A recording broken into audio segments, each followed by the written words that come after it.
If you step back far enough, America doesn't look broken. It looks designed. Every argument, every crisis, every screaming headline feels so random when you're living inside of it. But from a distance, you start to see a pattern. It isn't a culture war. It isn't even a class war. It's a mind war. And the front line runs through every working person trying to survive another day. The invisible battlefield. The modern battlefield isn't made of dirt and trenches. It's made of screens, pixels, algorithms, corporate psychologists that know more about your stress levels than your own doctor does. Yeah, they don't need to conquer your city anymore. They just need to colonize your attention. Every minute that you spend outraged, arguing, or doom scrolling is a minute that you're not building something real. And that is the point. Control the narrative, and you control the nation. Manufactured division. They sell division like it's entertainment. They package fear into content and ship it to both sides overnight. We think we're choosing sides. Left, right, red, blue. But really, we're just choosing what ads to see. One feed tells you that immigrants are destroying America. The other says that billionaires are. Both are right in their own way, and both are being weaponized to keep you hating someone other than the people who are actually in power. If you're fighting your neighbor, you're not fighting your boss. If you're scared of the stranger down the street, you'll never look up at the tower that owns your rent. The Great Extraction. Working people built this country. We make the food, fix the power lines, drive the trucks, teach the kids, care for the sick, and for all that labor, we should have earned peace.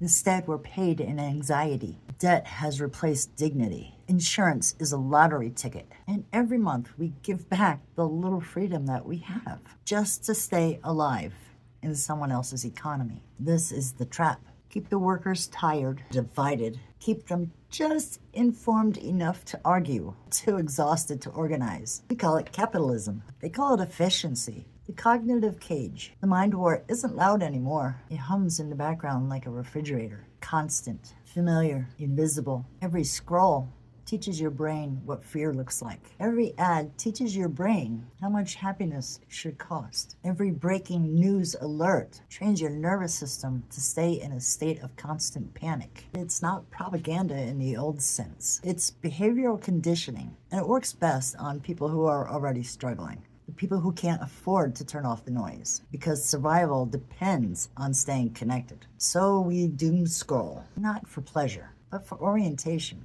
We're trying to understand the chaos that's being engineered to disorient us. The exhaustion economy. The machine doesn't care what you believe, only that you're tired. Tired people spend more. Tired people click more. Tired people vote for whoever promises silence. The longer that we stay numb, the longer the profits last. So they feed us chaos until peace feels like laziness and outrage feels like participation. We start mistaking exhaustion for engagement. And in that fog, the system hums quietly, collecting rent, data, and souls. The illusion of freedom. We still believe that we're free because we can post our opinions, but freedom without focus is noise. We've traded the town square for a comment section owned by billionaires. We've mistaken visibility for voice. We've confused expression with action. They don't censor us because they don't have to. They just make sure that our truth is buried under 1,000 identical arguments until it loses all meaning.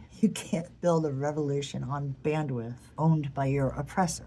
Really? Watch me. But that's the cage. It feels open because it's digital. The psychological warfare of poverty. Poverty isn't just financial, it's psychological. When you're constantly one emergency away from complete disaster, you don't have time to question the system. You're too busy surviving it. And that's how the game is won. The richest 1%, they don't have to fight for power. They just have to keep the rest of us too anxious to rest and too broke to think. That's not failure, that's design. Despair is profitable, the turning point. But here's a quiet truth that nobody profits from telling you.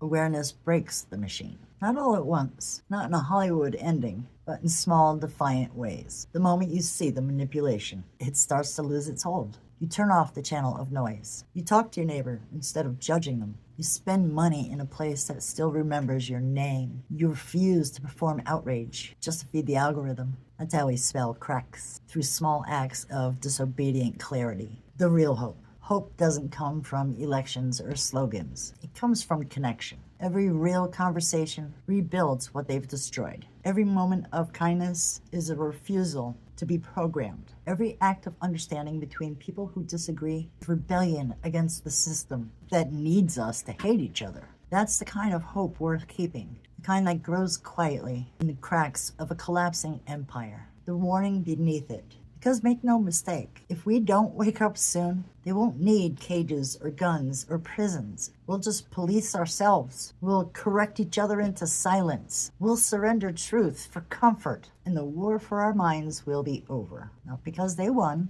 but because we stopped noticing that we were fighting.